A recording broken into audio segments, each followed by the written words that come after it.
For years, Sarah had quietly shouldered the financial burdens of her family. As the eldest child, she felt it was her responsibility to ensure that her parents, David and Martha, and her younger siblings, Ethan and Lily, were taken care of. She paid their mortgage without hesitation, covering the payments every month.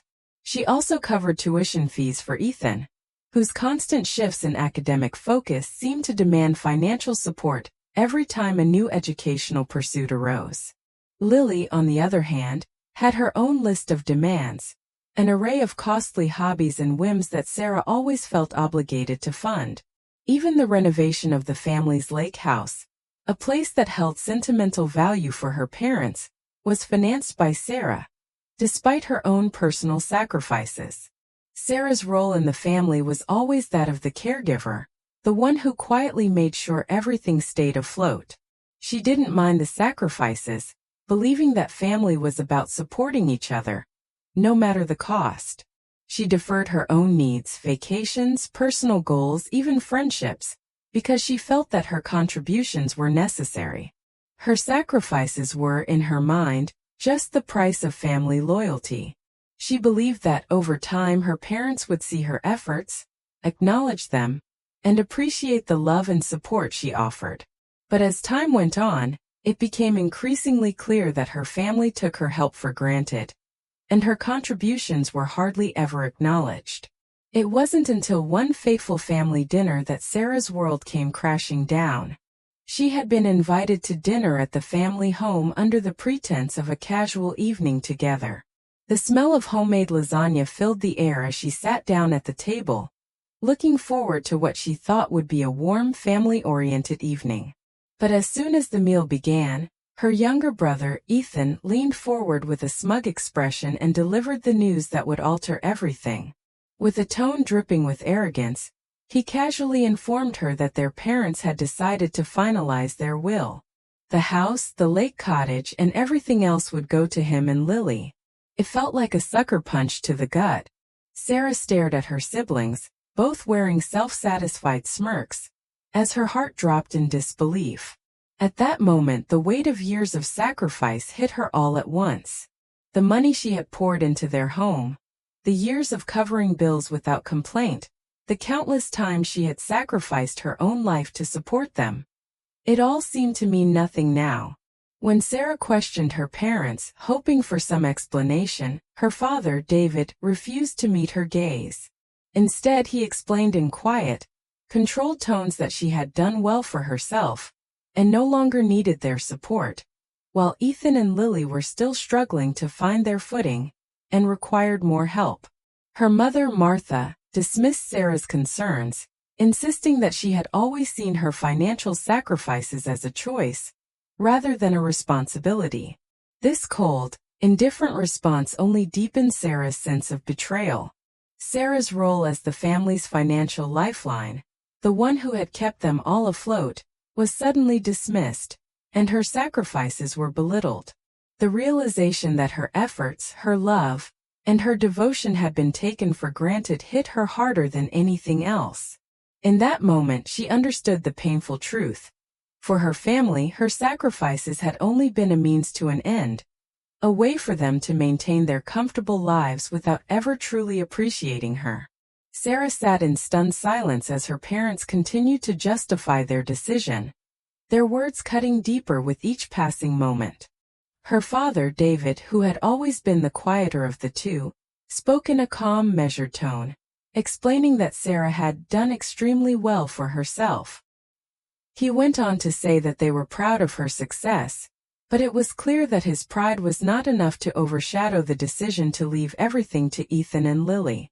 According to her father, Sarah no longer needed their support. She had built her life on her own, and therefore, her siblings deserved more. More stability, more guidance, more resources. It felt like a betrayal, not just of her financial help, but of the emotional investment she had made in her family for years. Her mother, Martha, joined in, her voice tinged with exasperation. "You've always been the one to take care of everything, Sarah," she said, dismissing her daughter's years of sacrifice as if they were mere obligations.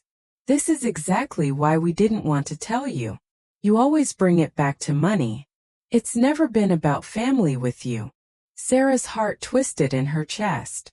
The message was clear: her sacrifices, her efforts to help, to support, to be there for her family, were now being twisted into acts of selfishness. She wasn't a dutiful daughter. She was a martyr, someone who had played the role of the hero, but only to gain some form of approval. Ethan's mocking tone cut through the tension. He scoffed at Sarah, leaning back in his chair with a smug look on his face. "No one forced you to help us, Sarah," he said with a sneer. "You just liked playing the hero." Lily, ever the accomplice, added, "Maybe you thought if you threw enough money at us, Mom and Dad would finally love you as much as they love us." Each word stung like a slap across the face. Sarah had spent years working tirelessly to ensure their comfort, believing that it would show her love and devotion, but instead, it had become a tool for them to manipulate her into silence. As her siblings' cruel words echoed in her ears, Sarah realized the harsh truth. Her family no longer saw her as a daughter, but as a source of financial support. Their silence, their lack of empathy, and their continued dismissal of her feelings left her feeling more alone than ever. The emotional manipulation was unbearable, and it only deepened the chasm between Sarah and the family she had always tried so hard to protect. The weight of the painful revelation lingered in Sarah's mind for days after the dinner, as she replayed the cruel exchange over and over. Each word from her family seemed to echo louder in her ears, and with every passing moment, the anger and sense of betrayal grew deeper. For years she had put their needs above her own, believing that her sacrifices were not just financial but emotional, meant to build the bond of family. Yet now she realized that everything she had done was seen as nothing more than an obligation to them, a tool to maintain their comfortable lives, with no regard for the sacrifices she had made. The decision to cut ties with her family was not an easy one, but Sarah knew it was the only way to reclaim her life and her sense of self-worth. She had spent so many years trapped in a cycle of giving, always worrying about her family's needs and never taking the time to nurture her own. But now she saw it clearly for what it was: an unhealthy dynamic that had drained her emotionally, financially, and spiritually. She could no longer be their ATM, their fixer, the one who silently picked up the pieces of their chaotic lives. The weight of her family's expectations had become too much, and for the first time, Sarah made the bold decision to stop carrying that burden. The first step in breaking free was simple, yet incredibly difficult. Sarah logged into her banking app and canceled the recurring payments she had been making to cover her parents' mortgage and utility bills. She had paid $1,800 each month to help with the mortgage, another $600 for their utilities, and countless other smaller payments to cover various family expenses. But now the decision was final. She pressed the confirmation buttons one by one, each click bringing a sense of liberation that was both exhilarating and terrifying. For the first time in years, Sarah wasn't tied down by the weight of family obligations. The act of canceling the payments felt like cutting invisible chains that had bound her for so long. As soon as the payments were canceled, Sarah felt a strange sense of peace wash over her, even as a wave of guilt tried to creep in. She had spent so much of her life believing that it was her duty to support her family. How could she turn her back on them now? But deep down, she knew that it wasn't turning her back on them. It was taking control of her own life. She had spent too many years being the one who always gave, the one who always put everyone else's needs first.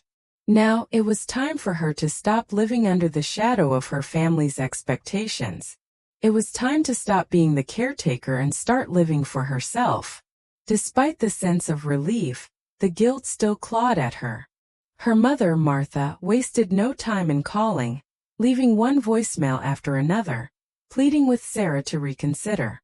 "You're being so dramatic," Martha would say, her voice dripping with guilt and exasperation. "Family doesn't treat each other like this. You can't just walk away." Ethan and Lily followed suit, sending condescending texts and messages, accusing Sarah of being selfish, of abandoning her family when they needed her the most. They continued to paint her as the villain, as if it was her fault that the family dynamics had deteriorated. But Sarah stood firm. Each time one of their messages arrived, she simply ignored it, resisting the urge to fall back into the familiar patterns of guilt and responsibility. She had spent too long allowing her family to manipulate her with emotional guilt. The phone calls grew more frantic, the accusations more intense, but Sarah refused to let them back into her life.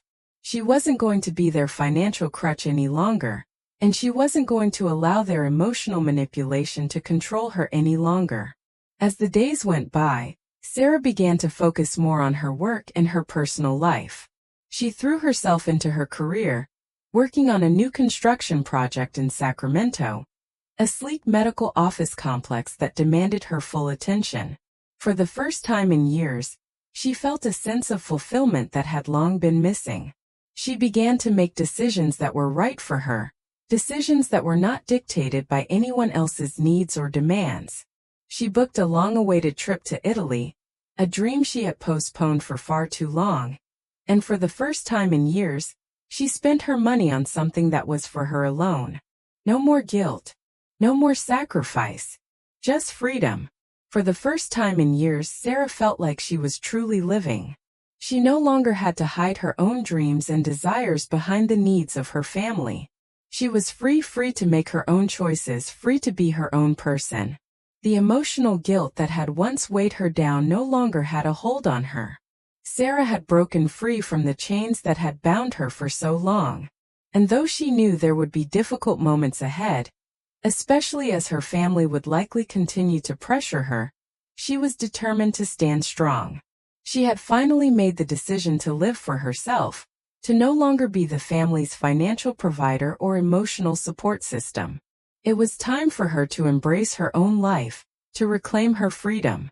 Sarah had barely begun to settle into her newfound freedom when a cruel reminder of her family's manipulation arrived in the most unexpected form. It was a quiet evening after a long day at work when Sarah returned to her apartment, her mind still buzzing from the latest round of calls and texts from her family. She had taken control of her life, cut off all financial support, and yet her family's persistent attempts to guilt her continued.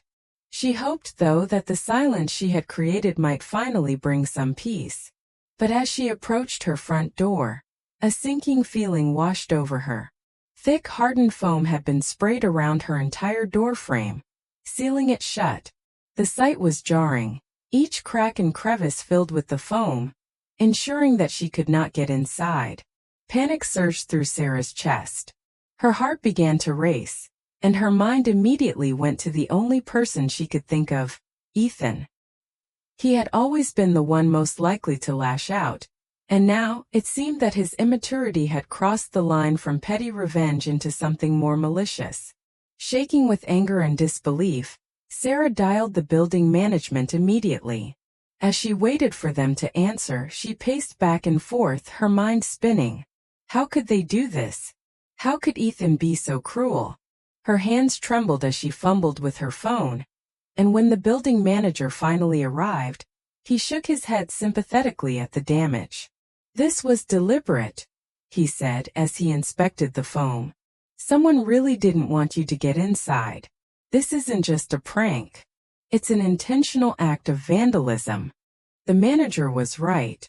Sarah's stomach churned as she realized the depth of what had been done. She could no longer chalk this up to sibling rivalry or petty arguments. Ethan had taken the anger from their family fallout and turned it into a deliberate act of destruction. It wasn't just an attack on her apartment. It was an attack on her autonomy, a violent reminder that her family was not ready to accept her decision to walk away. At that moment, Sarah knew what she had to do. She couldn't let Ethan's actions slide. Nor could she continue to live in fear of retaliation. It was time for her to stand up for herself and show her family that their behavior had consequences. The years of emotional manipulation and financial exploitation had already worn her down, but now she had the strength to push back. She refused to be a victim any longer. The next day, after she had calmed down enough to think clearly, Sarah called the police. She filed a formal report, providing the security footage that clearly showed Ethan's face as he maliciously sprayed foam around her doorframe. The footage left no doubt in anyone's mind that this was an intentional act of vandalism. Sarah's hands were steady as she handed over the evidence, her resolve hardening as she saw the police take the matter seriously. In that moment, Sarah knew that her decision to file the police report would change everything. It would force her family to confront the consequences of their actions. Ethan, once so smug and entitled, would have to face accountability. Sarah was no longer the passive, financially dependent daughter who simply took the hits. She was standing up for herself, demanding respect, and holding her family responsible for the harm they had caused her. The realization that her family was about to face real consequences for their behavior was both terrifying and empowering. Sarah knew that this would escalate tensions, but it no longer mattered. She was done letting them control her life. The damage to her apartment, though painful, had sparked something deep inside her. A strength she never knew she had. For the first time in years, Sarah was taking back control of her life, and there was no turning back. As the weeks passed, Sarah began to feel the weight of her decision lift off her shoulders. She had always been the one who sacrificed for others, placing her family's needs above her own desires and goals. But now, for the first time in years, she was free. The tension that had been building up for so long, the emotional manipulation, and the constant guilt trips, were finally behind her. The emotional burden that had been dragging her down was replaced with a newfound sense of independence. Sarah realized that her life didn't have to revolve around her family's expectations anymore. It could be about her career, her happiness, and her personal growth. Her work, which had always been a source of pride, became a greater focus for her. She threw herself into a new construction project in Sacramento, a sleek, modern medical office complex that demanded her full attention. This project was the perfect opportunity for Sarah to show herself just how capable she truly was. For years, she had been distracted by family obligations, and now she had the chance to shine on her own. The work was fulfilling in ways she hadn't realized she needed, and for the first time in a long while, she began to experience the satisfaction of success without any strings attached. Her confidence grew with each project she took on, and her career blossomed as a result. For the first time, Sarah wasn't juggling multiple responsibilities. She wasn't managing spreadsheets to pay off her family's debts, or working overtime just to maintain their lives. Instead, she could focus on herself and her aspirations. With her newfound financial freedom, she started making decisions for herself without guilt. She booked a trip to Italy, something she had dreamed of doing for years but had always put off because of her family obligations. Standing in the heart of Florence, watching the sunset over the city's iconic skyline, Sarah felt a sense of liberation wash over her. The freedom to spend her hard-earned money on herself, without worrying about anyone else's needs, felt like a reward for all the years she had sacrificed. It wasn't just her career or financial freedom that began to flourish. Sarah also started to open herself up to new relationships. One evening, during a hiking group outing she had joined to reconnect with herself, she met Alex. He was friendly, engaging, and had an infectious smile that immediately put Sarah at ease. He was different from anyone she had known in a long time. There was no expectation, no manipulation, just an honest connection. As they spent more time together, Sarah found herself enjoying the simple pleasure of someone who cared about her for who she was, not what she could provide. Alex helped her heal in ways that Sarah hadn't even realized she needed. He listened to her, respected her boundaries, and gave her the emotional space to rebuild her sense of self-worth. For the first time in a long time, she felt seen for who she truly was, not just as the person who had been there to rescue everyone else. As her bond with Alex grew, Sarah's confidence in herself deepened. She realized that her worth was not tied to her family's approval or their expectations of her. Her self-esteem had always been tethered to what she could do for others, but now she was learning to value herself for simply existing. She began to make decisions based on her desires and not out of guilt or obligation. She started taking better care of herself, physically, emotionally, and mentally.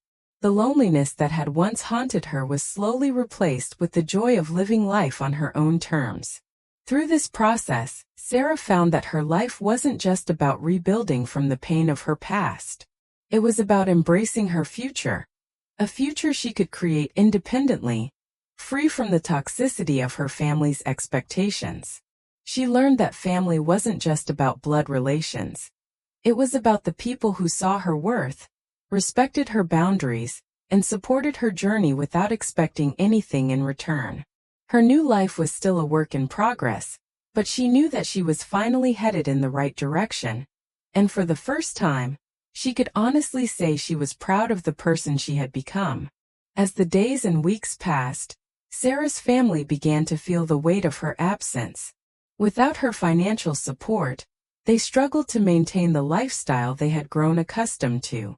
David and Martha, once able to rely on Sarah's generosity, found themselves working longer hours, taking on jobs they had never imagined they would need. Her father, David, took a physically demanding job at a local hardware store, his body showing the signs of exhaustion. Martha, who had always relied on Sarah to manage their household finances, took a job at a diner, working early shifts that drained her. Ethan, who had always floated through life on Sarah's financial help, was now facing the reality of finding steady work, but his sense of entitlement and lack of responsibility kept him from seeking anything more than the bare minimum. Lily, too, struggled to maintain her dream of becoming an Instagram influencer, but without Sarah's financial backing, her plans remained nothing more than a fantasy. Meanwhile, Sarah was moving on. She had made the difficult decision to cut ties with her family, and although the silence between them was occasionally haunting, it also brought her the peace she had long yearned for. She no longer had to carry the burden of their financial crises, their unmet expectations, or their emotional manipulation. Every day she felt herself growing stronger, more confident in her decisions. The weight of guilt, which had once held her back, began to fade. Sarah realized that she no longer needed to sacrifice her happiness for the sake of family members who had never truly appreciated her sacrifices. She had freed herself from the chains that bound her to her past. In the quiet moments, Sarah found solace in knowing that her peace and independence were well earned. She had spent years believing that her worth was tied to her family's approval and the financial help she provided. But now she knew the truth. True family was not defined by blood or obligation. It was about those who saw her worth, respected her boundaries, and allowed her to live for herself. People like Aunt Daisy, who had been her emotional anchor throughout this entire process, were the family she needed. She had found new strength in herself and in the relationship she was building. Though her family continued to attempt emotional manipulation, calling, texting, and even spreading rumors about her selfishness, Sarah remained resolute. She was no longer their caretaker, and their attempts to guilt her into submission had no power over her. She had finally embraced the freedom that came with taking control of her life. She was no longer bound by the expectations of others, and for the first time in years, Sarah truly found happiness. Her independence wasn't just about her financial freedom. It was about reclaiming her right to live on her own terms, and that was a victory she cherished every day. As time went on, Sarah found herself reflecting more and more on the decision that had changed her life. The pain of her family's rejection had been sharp, but as the months passed, the edges of that pain began to soften. It was hard to ignore the moments when she thought about what she had lost: her family, the memories, the hopes that things could be different. But slowly, Sarah began to realize that the family she had spent so many years trying to please wasn't the family she had thought it was. They had never truly valued her for who she was, only for what she could provide. And in rejecting her, they had given her something invaluable: the freedom to choose herself. For years, Sarah had been trapped in a toxic dynamic where her worth was defined by her ability to sacrifice for others. Her love for her family had always been conditional upon her giving, and they had taken advantage of that without ever fully acknowledging her efforts. The moment they decided to leave her nothing in their will, Sarah saw the truth for what it was. It was the wake-up call she needed to realize that her sacrifices had never been appreciated, and she no longer had to continue that cycle. The freedom she found in walking away was something she hadn't anticipated. At first, there was guilt, an overwhelming sense of abandoning them, of walking away from the family she had always believed in. But over time, Sarah came to understand that choosing herself wasn't selfish. It was necessary.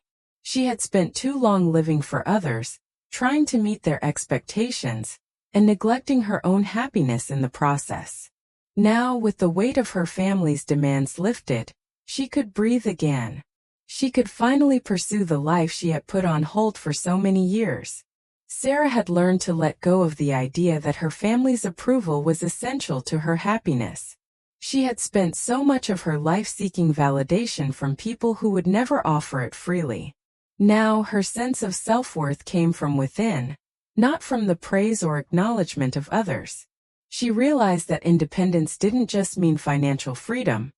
It meant the freedom to live authentically, to make choices that aligned with her values, and to prioritize her own well-being.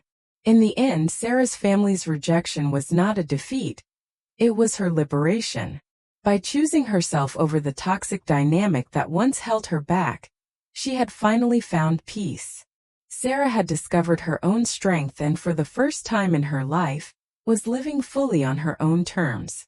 In 2025, the lessons from Sarah's story are more relevant than ever, as many people continue to face complex family dynamics and the pressure to meet societal expectations. This story highlights the importance of setting boundaries and prioritizing self-care, especially when it comes to toxic relationships that drain our emotional and financial resources. In an age where self-empowerment and mental health awareness are gaining more attention, Sarah's journey reminds us that personal freedom and happiness often require difficult decisions, such as stepping away from family obligations that no longer serve us. The story also teaches us that family is not solely defined by blood ties. It's about those who respect, value, and nurture us. In 2025, we must recognize that it's okay to choose ourselves and to take back control of our lives.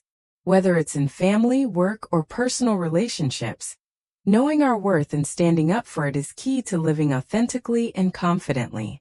Sarah's journey toward independence shows that the path to healing and self-worth may not be easy, but it is necessary for our mental and emotional well-being.